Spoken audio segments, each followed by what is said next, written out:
A professora Maria Helena Machado é especialista em História Social da escravidão, abolição e pós-emancipação. Tem vasta experiência de pesquisa em arquivos no Brasil e nos Estados Unidos, com destaque para a criminalidade e resistência escrava, movimentos abolicionistas, viagens científicas e debates sobre raça. Possui graduação em História pela Universidade de São Paulo, com mestrado, doutorado em História Social, também pela USP e livre docência. Atualmente é professora titular do Departamento de História da USP, onde leciona desde 1996.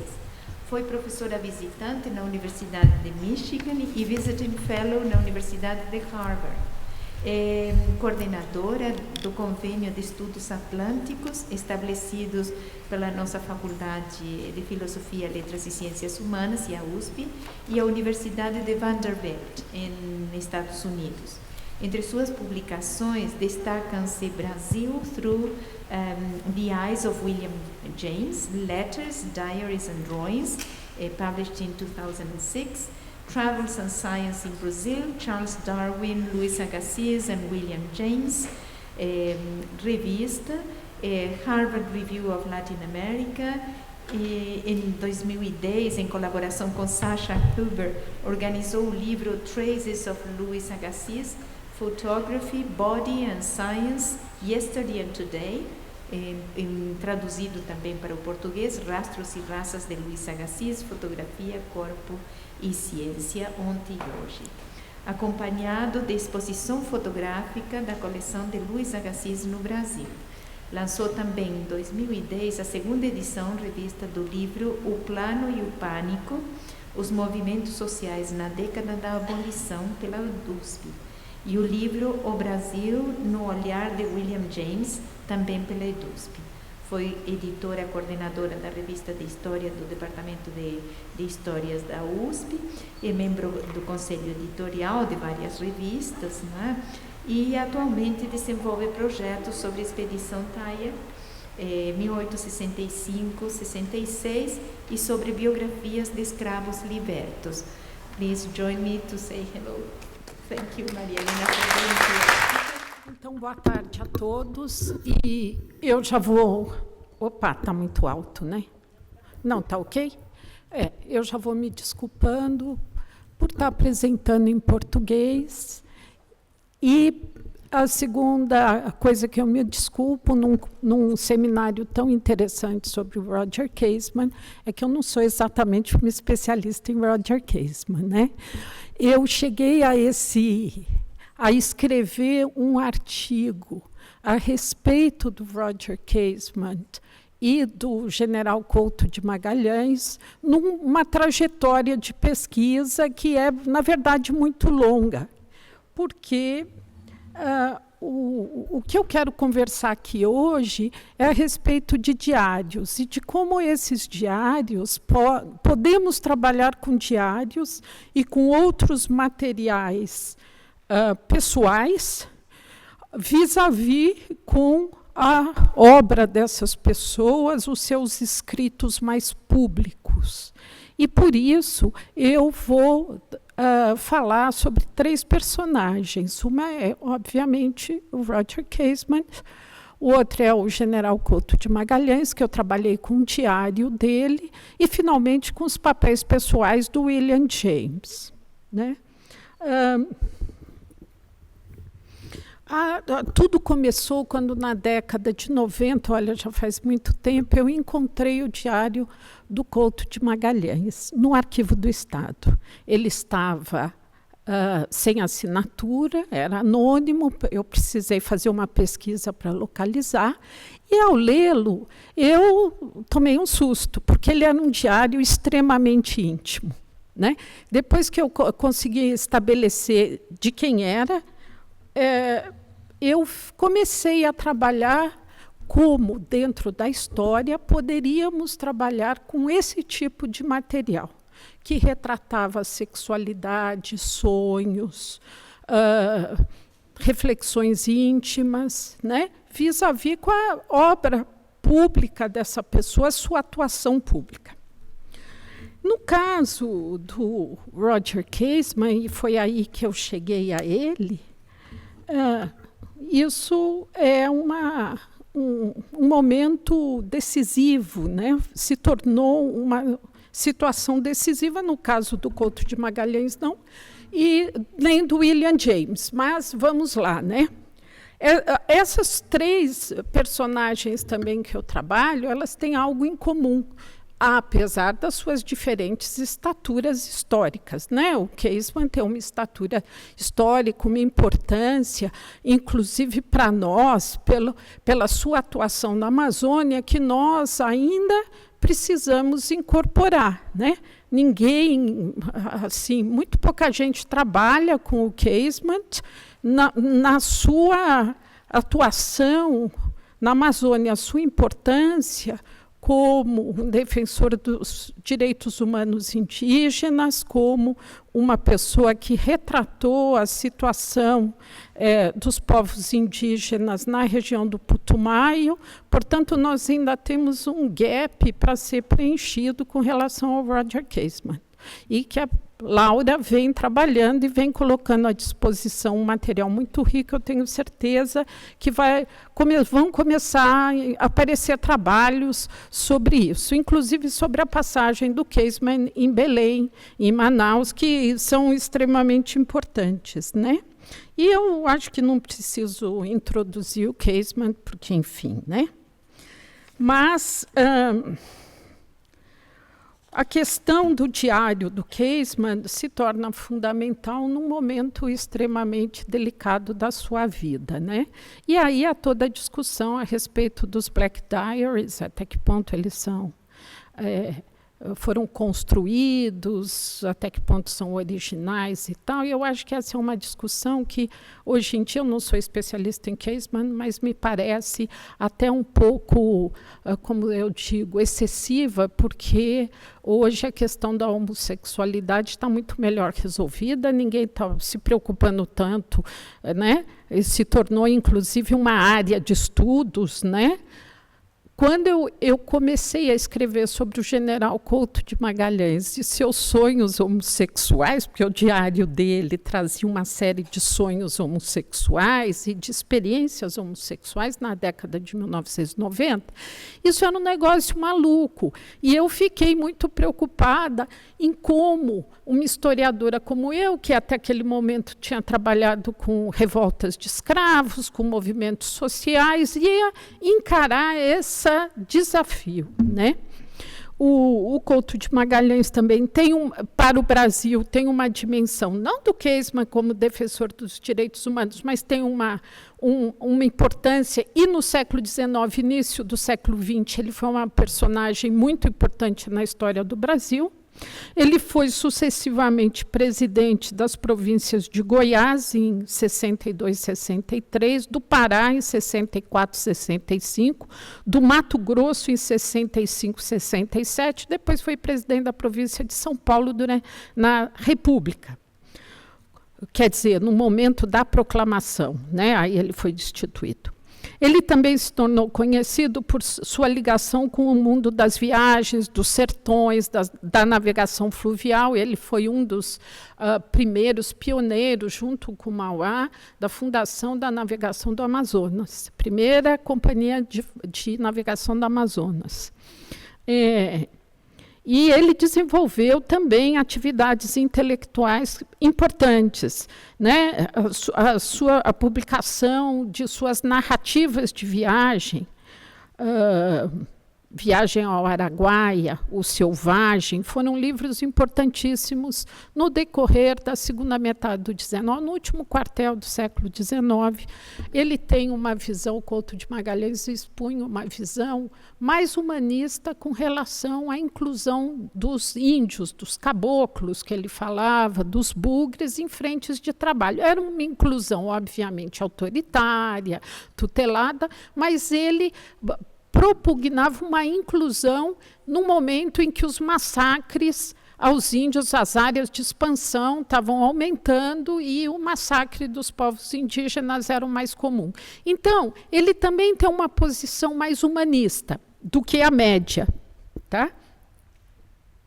E quando eu encontrei esse primeiro diário, eu acabei descobrindo que já havia um diário dele publicado na Revista de História. Era um diário relativo aos anos de 87, 88, mas os diários tinham sido editados pela família, páginas haviam sido tiradas, e que, portanto, as passagens mais comprometedoras tinham sido eliminadas. Os diários que eu encontrei, relativos aos anos de 1880 e 81, foram escritos quando ele morava na Inglaterra, e estava montando uma companhia ferroviária, captando dinheiro, capitais, para montar a companhia Estrada de Ferro do Rio Verde, que, por sinal, foi denunciada por corrupção. O caderno, né, parecia ser quase exclusivamente uma primeira parte dedicada aos registros da saúde, com anotações sistemáticas das funções corporais. Tal situação pode sugerir que o escritor, porque o diário está organizado, são 2 cadernos, mas cada um pedaço é sobre um assunto, um sobre a questão do funcionamento corporal, ele descreve todos os dias, foi ao banheiro, não foi, quanto bebeu de água, o que comeu, pesava, é uma coisa muito típica do século XIX. E uma outra parte sobre as anotações diárias, ainda no meio, notas sobre assuntos mais sérios, dinheiro, com quem ele está negociando e tal, e tem uma parte que é o Diário dos Sonhos, que é, obviamente, fantástico. Então, essa atividade diária, né, esse é o século XIX, é o século do diário, as pessoas adoravam ter diário, né, mas esse tipo de registro pode sugerir que as pessoas, um cara como o Couto de Magalhães e o Casement também, tivessem diferentes tipos de diário, que isso era uma coisa normal. Não se tinha um diário só, se tinha diversos, porque aí você ia formando, né? Não tinha computador, as pessoas tinham que tomar nota, então elas tomavam nota em diferentes lugares, organizando suas diferentes atividades. O Couto de Magalhães, também como Casement, é um cara que se identificava com o desconhecido, com o inóspito, era um viajante assim muito que gostava de se arriscar, e o Couto de Magalhães, ele viajou a pé por toda a parte central do Brasil, né? E aprendeu o Tupinha-Engatu. Uma parte do diário do Couto de Magalhães foi escrito em Tupinha-Engatu. Engatu é o tupi do século XIX. Mas, além disso, desse viajante que parece ultrapassado, do cara que viaja a pé e tal, ele era um cara extremamente moderno. Era um empresário sagaz das vias de comunicação fluviais e ferroviárias, um setor para onde confluíam os principais interesses econômicos e os mais ricos simbolismos do século, que corria na velocidade dos trens, e buscava fundamentar um mercado mundial sob os auspícios do imperialismo. Demonstrava ele, seus escritos, estar consciente dos mecanismos de acumulação presentes no contexto do Brasil imperial, sobretudo no que dizia a respeito às ligações do país, que se buscava modernizar a partir do modelo das nações capitalistas. No seu diário íntimo, ele escreveu, por exemplo: meu honrado e bom pai deu-me uma excelente educação e com isso deu-me o principal instrumento da minha fortuna. Eu, porém, o edifiquei por mim mesma. Economizei dos meus ordenados, formei um capital de 30 contos, que era o que eu possuía em 1869, quando faleceu meu pai. Meti-me no negócio, deliberei viagens para o Rio da Prata e daí para o Amazonas em 3 horas. Trabalhei com meu corpo como se fosse uma máquina de aço. Negociei com Nova York, Paris e Londres, e através de perigos, fomes e ansiedades, trabalhos imensos, edifiquei uma renda de 100 contos, etc., etc.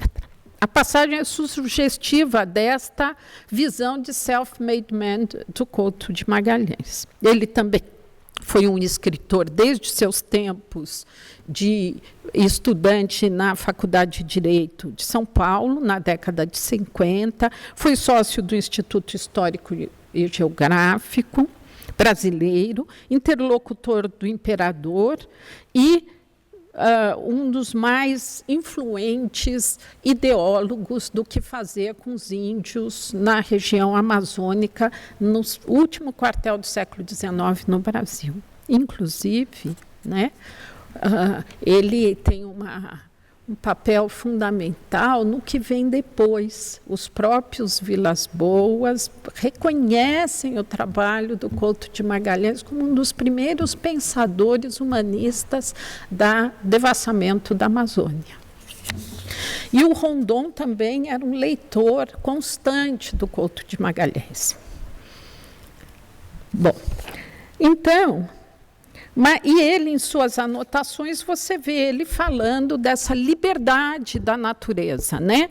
A alma reconcentrada, eu perguntei a mim mesmo se a felicidade devia existir ali, no meio daquelas cenas grandiosas da natureza, daquela paz imponente, tão diversa do ruído inquieto e buliçoso das grandes cidades. Lá nunca há de chegar o pé humano, mas nosso poderiam manifesta-se ainda aí, apesar dessas brenhas inacessíveis, porque voa uma ave e ele dá um tiro e mata, ele caça a ave. Então, aí, as contradições do século XIX, né? O desenvolvimento, o amor à natureza e a expansão capitalista. A liberdade dos sertões não se resumia, porém, aos espaços mais livres e às paisagens abertas.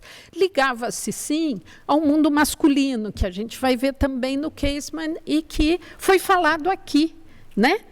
Agora há pouco, que é a questão do mundo masculino do século XIX, que se ligava especificamente a viagens, porque era um mundo de colégios, né, e depois das casernas, dos quartéis das guerras e das viagens. O resto estava baseado numa família monogâmica que não havia escapatória. Esse mundo masculino de homens solteiros ou solitários, celibatários, né, que não haviam formado família, não tinham filhos, era apenas tangencialmente integrado à sociedade abrangente. A Michelle Perrault, por exemplo, descrevendo o mundo dos celibatários, ou associou o enclausuramento e a separação nas instituições disciplinares. Portanto, era difícil um homem ser solteiro, ser sozinho, né? As mulheres viravam tia, iam morar com as famílias, e os homens tinham uma posição muito contraditória. E, no entanto, o mundo da viagem transforma essa exclusão do homem solteiro numa maneira de viver que é muito aceitável e, inclusive, valorizada socialmente. Aí, no Couto de Magalhães, por exemplo, ele fala, maravilhado, era fantástico o aspecto do nosso pouso, os fogos acesos aqui e ali desenhavam as formas gigantescas dos buritis, que são aquelas palmeiras, e davam um aspecto selvagem ao vulto dos soldados. Ele está no meio de uma expedição. As camas eram redes amarradas pelos galhos da árvore. Apenas eu gozava de um privilégio de uma maca. Nosso teto tem sido azul do firmamento, belo e cheio desse encanto melancólico que lhe costuma dar a lua, sobretudo no meio de campinas vastas e batidas como era que nós nos encontrávamos. Claro que, no caso do Brasil e em regiões retiradas da América Latina, como na Amazônia, né, largos estratos da população se mantinham à margem desses preceitos burgueses da família. E era muito mais fácil para um homem solteiro que tivesse, ou, no caso, inclinações homossexuais, ou não tivesse integrado numa família monogâmica, encontrar um espaço de expressão.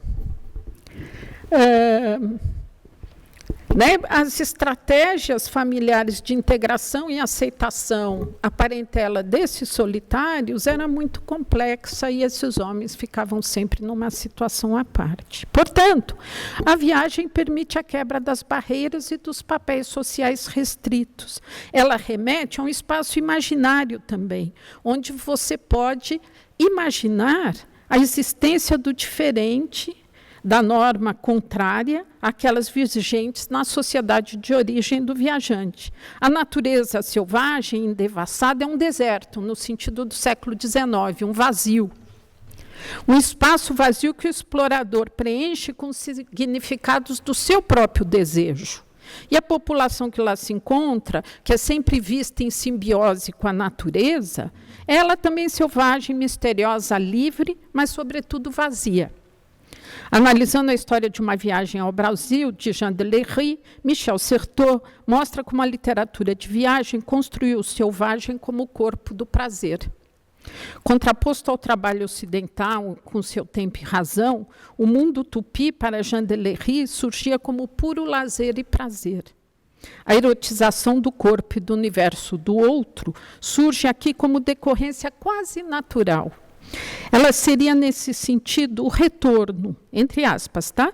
Do Certeau, o retorno, sob a forma estética e erótica, daquilo que a economia de produção teve que recalcar para se constituir, situando-se assim na junção de um interdito e de um prazer. A escrita do Casement pode ilustrar bem essa análise do Certeau. Aparecem nas anotações do diário, do Black Diary, sempre conciso e descritivo, brechas onde a beleza dos índios e dos cholos é apreciada como uma festa para os olhos. Em 8 de setembro, na entrada, né, de 8 de setembro de 1910, durante sua estadia na região do Putumayo, ele observa, às 7 da manhã, lindo dia. O rio subiu mais um pé inteiro ou mais. As margens do rio começam a inundar. Os passageiros do Ruaiana subiram todos ontem. Conheci algum deles, agora, ilegível. Fui, provavelmente, para a Lagoa na Floresta, Moronacocha, bonitos tipos, um com uma espingarda, índio cholo, agradável e forte, nas obras do Brito. Fiquei na casa do Brito, e vi lindas crianças, e de volta às 11, um dia pavorosamente quente. Fiz pouco ou nada, estava quente demais. Às 5 saí para o campo de tiro, mas não pude achá-los com Fox e Bell. E então um estúpido jantar. E saí de novo para a comissão e joguei bridge até às 11h30, ganhando 2 rodadas. Em casa à meia-noite, e o jovem policial cholo no malecom, esplêndido jovem índio. Festa para os olhos, digo eu, e para os outros sentidos. Nessas passagens emerge uma sexualidade que rompe restrições e trata de se inscrever imaginariamente ou realisticamente, porque nós sabemos que parte desses registros devem ser imaginários, assim como do Couto de Magalhães, claramente uma parte era imaginária, tá? Era uma maneira de escrever aquilo que está angustiando, né? No corpo do selvagem. Ora, se por um lado a paisagem virgem ali está para ser conquistada, dominada, integrada à marcha civilizatória, como era o sentido da literatura de viagem do período, o corpo do selvagem, que é parte desta natureza, está ele atado simbioticamente, se inscreve numa sexualidade liberta das travas da repressão. Sexualidade, no entanto, que é ela própria mais uma metáfora da conquista. Então, nesse sentido, a gente não desculpa o Casement de também ter sido um conquistador. Nos diários do Couto de Magalhães, relativos aos anos de 80 e 81, ele encontra esse puro rememorar da vivência da viagem. Os prazeres de sua vida presente, no momento que o diário é escrito, em sua maior parte, se resume em evocar essas paisagens e essas experiências do passado, nos desertos, né? Então, ele coloca Saturday, the 25th September 1880. Passei hoje um dia muito agradável. O sol estava brilhante, a temperatura quente. O João apareceu às 10h30, às 11h seguimos para o jardim zoológico. As árvores já estão amarelas e as folhas começam a cair, etc, etc. Depois de percorrer o jardim, saí pela porta norte, desci por aquele canal que tanto amo, por me trazer à lembrança as cenas dos rios selvagens em que eu vivi os dias mais apaixonados da minha vida.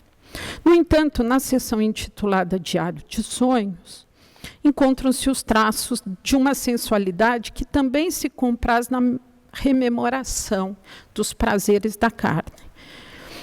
E aí vai o Diário do Sonho desta data. Depois um crioulo meu, estava escrito em Engatu, tá? Então a tradução é um pouco... Depois um crioulo meu em companhia de um mulatinho em mangas de camisa e simplório, e ambos de 15 anos, em minha companhia. Passamos um barco com poteiras com açúcar e saímos de um lago, é sonho, tá? Muito grande, coberto de muito lodo verde. Nos banhamos os três nesse lago. Nesse ponto, a narrativa do sonho começa a ser escrita em Engatu. Eu só chamo a atenção que o Peter Gay, quando escreveu a biografia do Freud, explica a função da utilização da língua estrangeira como recurso distanciador. Ao enfocar um episódio da autoanálise de Freud, na qual ele rememora o desejo que aos 4 anos de idade sentira por sua mãe ao vê-la despida numa viagem de trem, Gay chama a atenção que aí mesmo Freud se utilizou do latim seguro e distanciador, né? Ele coloca matre nudam. Nesse sentido é que interpretamos a utilização do Tupim Engatu pelo Couto como recurso para a liberação de lembranças reprimidas e desejos inconfessáveis. Como ele diz a seguir no diário, eu quero fazer sexo com um mestiço e com um preto. E, em sua sequência, o sonho não deixa dúvidas da cena idealizada pelo seu sonhador. No cantinho do lago, um reguinho de água muito clara e transparente, cheio de peixinhos, e entre estes 2 lambaris, querendo comer os outros peixinhos, que gemiam e faziam barulho quando os lambaris davam rabanadas entre si. E a parte do reguinho onde os lambaris estavam achava-se cobertas com folhas de uva. Obviamente que a análise do material onírico em toda a sua complexidade depende do preenchimento de uma série de requisitos que nós não dispomos, né? Como o perfil psicológico do sonhador. Inclusive porque o sonho, para ser interpretado nos termos da psicanálise, dependeria da disponibilidade por parte do sonhador para a elaboração das associações livres, capazes de clarificar o conteúdo distorcido, fruto da censura do indivíduo em busca de expressar os materiais reprimidos enquanto dorme, condição que não temos. E, no entanto, também há outras maneiras de analisar. E eu lembro um livro interessantíssimo, O Espelho Índio, do Gambini, do Roberto Gambini, que é um analista junguiano, em que ele estuda o conceito de projeção, em que ele estuda um sonho indígena sonhado por um terena, habitante do posto indígena de Araribá, em São Paulo, onde ele sonhou um Cristo crucificado de cabeça para baixo. E o Gambini faz toda uma interpretação do significado disso na história dos índios terena naquele momento. Ainda assim, nosso interesse agora é entender como é que essa sexualidade que impregnava os sonhos vai ter impacto na vida desperta desse sonhador, né?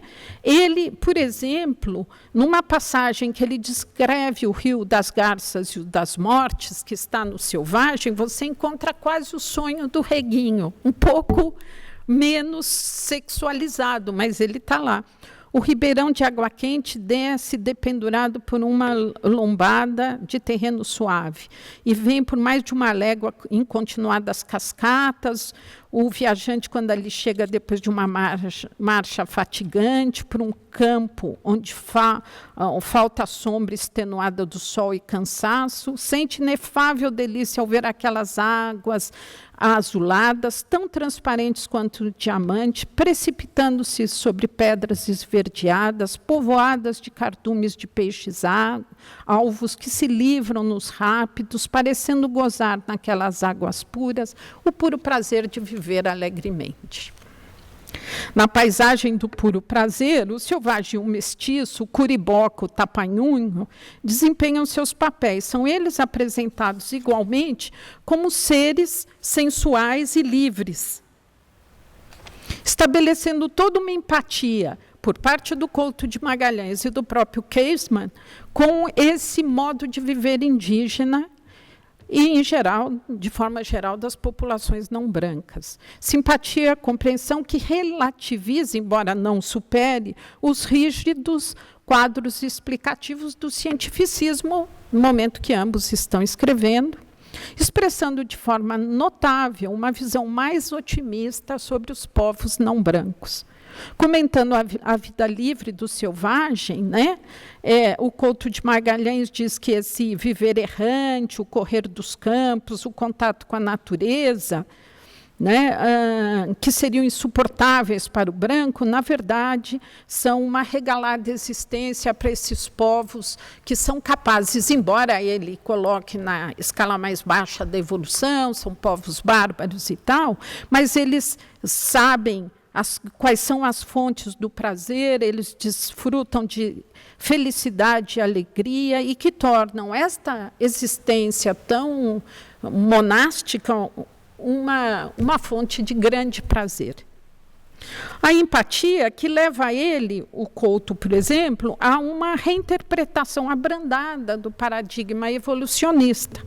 Por muito rude e bárbaro que à primeira vista pareça uma instituição qualquer de um povo, ela deve ser estudada com respeito. As instituições fundamentais dos povos, qualquer que seja seu grau de civilização ou barbárie, são resultados de leis eternas e de moral e justiça que Deus criou na consciência humana. Leis que, no fundo, são as mesmas do selvagem e do homem civilizado. Essa é uma visão que lá, nos anos 70, é quase inexistente entre os intelectuais latino-americanos e europeus também.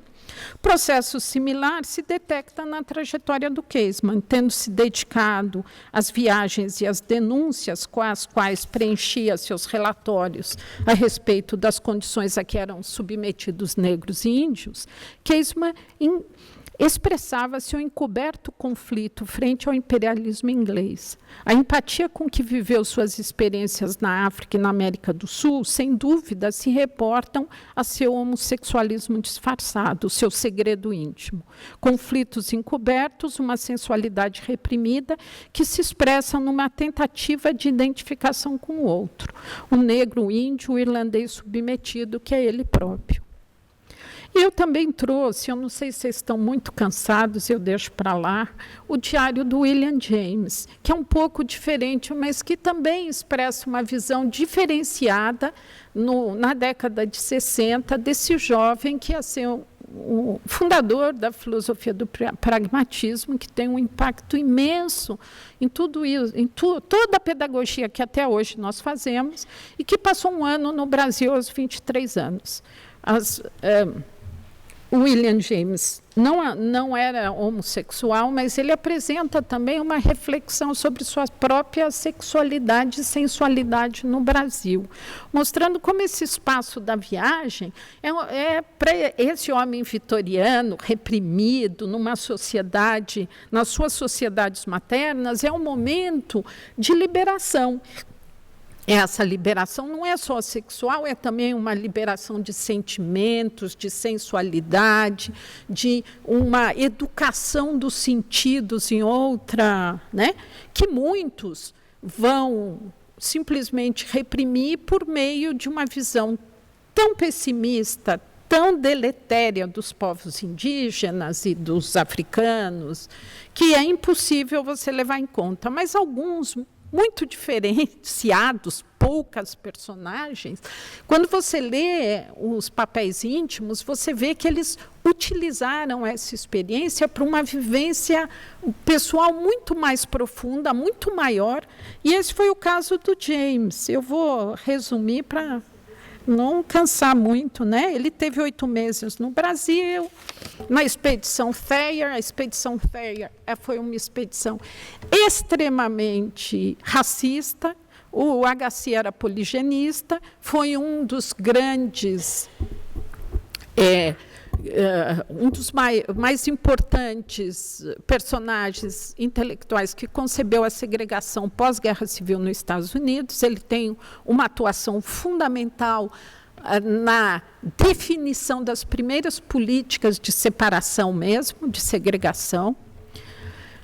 Ele teve um impacto científico enorme, era criacionista, era antidarwinista, enfim, o Agassiz era tudo de conservador. E o James vem para o Brasil, era filho de um intelectual místico, que era swedenborgiano, né? Então ele tinha uma visão, a família era abolicionista, e ele vem para o Brasil com o Agassiz sem conhecer muito o Agassiz e acaba tendo uma experiência que ele desenvolve uma crítica brutal a tudo da expedição, né? E é muito complexa. Um dos biógrafos dele diz que foi no momento, na estadia no Brasil, sobretudo na Amazônia, que ele começa a desenvolver, vamos dizer, as sementes do seu pensamento, né? E ele, eu não vou entrar em detalhe, porque realmente eu teria que ir longe, mas ele tem descrições e tem desenhos da Amazônia.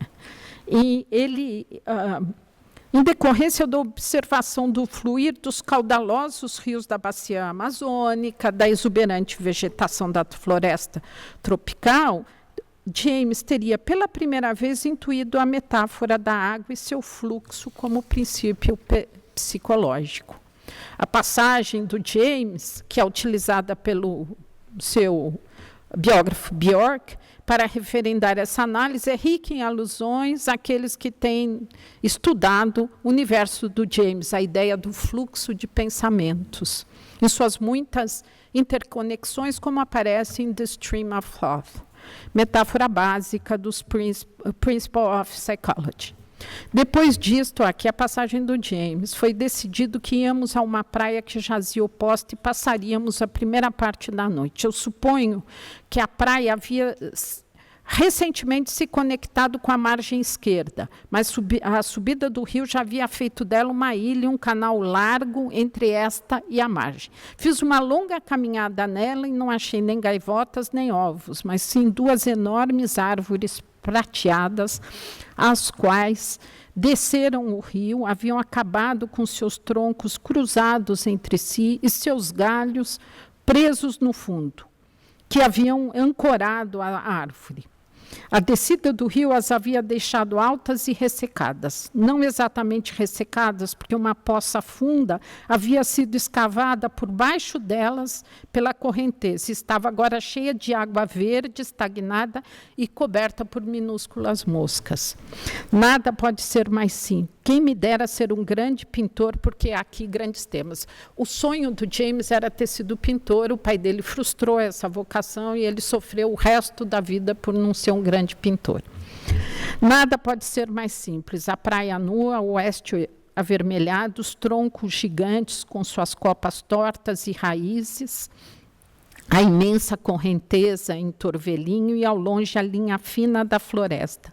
Era grandioso e solitário o quanto podia. Esse cenário luxuriante, etc., vai levar ele a... Ele fez muitas expedições com canoas, com personagens locais, sobretudo o senhor Urbano, que era um regatão, é uma personagem importante, né? Era um cafuso, um mestiço de índio com negro, e que o James se torna um grande amigo. E ele se convence que esses que ele chama de camponeses são pessoas altamente civilizadas. E ele diz: Fico imaginando, como sempre faço, frente ao tom urbano e o polido das conversas entre meus amigos, os bugres, né? E uma velha que morava vizinha, seria a raça ou as circunstâncias que fazem estas pessoas tão refinadas e tão bem educadas. Nenhum cavalheiro da Europa tem mais polidez, e ainda assim estes são camponeses. Finalmente, os registros dele vão se desenvolvendo no sentido dele ir ganhando uma instância crítica daquela empresa coletora, naturalizante, racista, do Agassiz, né? E ele termina... deixa eu ver se eu vou falar isso ou isto. Ele termina apaixonado por uma moça indígena. E aí ele escreve em português no diário dele: "Ah, Jesuína, Jesuína, minha rainha da floresta, minha flor do trópico, por que não pude fazer-me a voz inteligível? Porque meu português é apenas suficiente para as minúcias da vida e não para a expressão de todos aqueles matizes de emoção que penetram na minha alma?"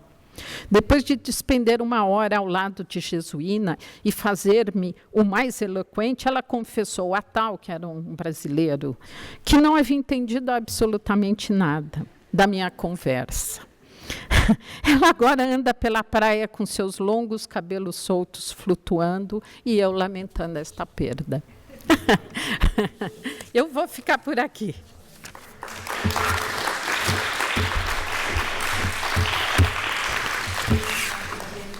Nada. Assim, muito bom do que significa os diários de viagem, não é? E não sei se há algum comentário que gostariam de fazer, mas a minha pergunta seria só para você dizer, eu sei que você fez exposições dessas fotografias. Sim. Dos diários de viagem. Então, gostaria que você mencionasse, em forma geral, como essa comparação das fotografias, porque nós, depois, mais tarde, temos a comparação das fotografias do Casement com as de Silvino Santos. Ah, sim, pois é. Esses diários e fotografias. Eu acho que a pergunta é extremamente interessante, Laura, eu até pensei em trazer as fotos do Casement para comparar com as do Agassiz, porque durante essa expedição o Agassiz fez uma coleção fotográfica enorme de tipos raciais, em grande parte de nus, de somatológicos, de fotos de documentação corporal racial, que são fotos extremamente, são chocantes, né? E que o William James comentou no seu diário de maneira muito crítica, né? E o Casement fez o mesmo tipo de foto com outro objetivo, que é o de denunciar, né? Mas, nesse momento, quando a gente põe essas duas imagens, elas têm um patamar, o clichê fotográfico são similares, né? Há uma crueza na mostra do corpo machucado, no corpo, né, que foge, e eu tenho feito diversos estudos sobre isso, sobre como, no século XIX e no início do século XX, o padrão grego, que é baseado lá no Tratado do Vitrúvio, né, de como construir um monumento, né, a questão da simetria, ainda é base para a representação corporal. E como a representação corporal racial, que aparentemente só tem documentação racial de povos não brancos, e que, obviamente, a gente se pergunta, bom, porque aí diz que é para documentar degeneração, mas como é que eu vou documentar? Só pode ser comparativamente, né? Onde está o modelo? O modelo, obviamente, não tem nenhum branco sendo fotografado nu, muito menos uma mulher. O que tem são estátuas gregas. Na verdade, a referência da degeneração ou do corpo machucado, do corpo que não é belo, ele está comparativamente, está referenciado à estátua grega. No caso da coleção do Agassiz, ele teve a cabeça de colocar em meio à coleção cartões cartões postais de imagens da Vênus de Milo, do Apolo, né, para fins comparativos. No caso do Casement, obviamente que as fotos foram feitas com o objetivo de denúncia, mas a maneira como o corpo é enfocado, ele é tributário deste tipo de uma representação corporal que quer mostrar o que é feio, o que é defeituoso, o que está machucado e o que foge ao padrão de beleza. Então, eu acho que isso seriam temas muito importantes para a gente pensar. Oi. Seguindo nessa linha, eu gostaria de perguntar a você se você vê alguma contradição com essa captura do corpo, já não da perspectiva fotográfica, que eu acho que também é possível, mas eu digo voltando às instâncias do onírico, porque há um desejo, um forte desejo de possessão desse corpo, que é um corpo outro, que não lhe pertence. Isso. A gente percebe em várias narrativas de viajantes e naturalistas. Há exceções, por exemplo, ao naturalista francês Eugène Bichon. O Bichon esteve no Putumayo também nessa época e foi contratado pela Casa Arana para fazer um levantamento topográfico. Mas ele se casou com uma índia boliviana e já tinha feito trabalhos parecidos já para o território boliviano e assumiu totalmente essa mulher que se tornou esposa dele. Então há uma exceção para a gente comparar os outros que estão aqui temporariamente experienciando com esses corpos e um desejo de possessão. Isso. Então, eu digo contradição porque por um lado há esse olhar para capturar o corpo que não é dele e por outro salvá-lo também talvez de um desastre maior. Mas me pergunto se há ou não sua leitura, você se dedicou isso, algum tipo de contradição. Certamente é altamente contraditório e esses homens, né, são atravessados pela angústia, porque eles estão ali defendendo os povos nativos e falando da humanidade deles, mas o desejo é um desejo muito autoritário, é um desejo de possessão, e é tudo projetivo, né? As relações, se você pensar no Couto de Magalhães e no Casement, aparentemente eram desprovidas de carinho, de intimidade, né? Eram coisas fortuitas, inclusive ligadas à prostituição. Então, há uma angústia e, ao mesmo tempo, esse desejo de projetar essa liberdade que eu posso ter, que eu não posso imaginar de forma alguma em ter com o igual. Já o Couto de Magalhães, o James é interessante porque ele não tem isso. Quando ele se apaixona pela jesuína, ele assume, ele diz, me apaixonei por ela é linda, os seus cabelos, eu quero conversar, eu quero falar dos matizes dos meus sentimentos para ela. Então, aqui há uma humanização desse contato, né? Inclusive, no diário do James está escrito lá numa frase em Tupinhangatu, né? Que agora eu não vou achar, não lembro, Sererendara. Você quer se casar comigo? Ele estava, entendeu, buscando um laço diferente, e aí a gente teria que ir para o problema da homossexualidade nesse momento, o quanto ela é inaceitável e quanto ela joga esse tipo de pressão, né, de angústia nessas pessoas.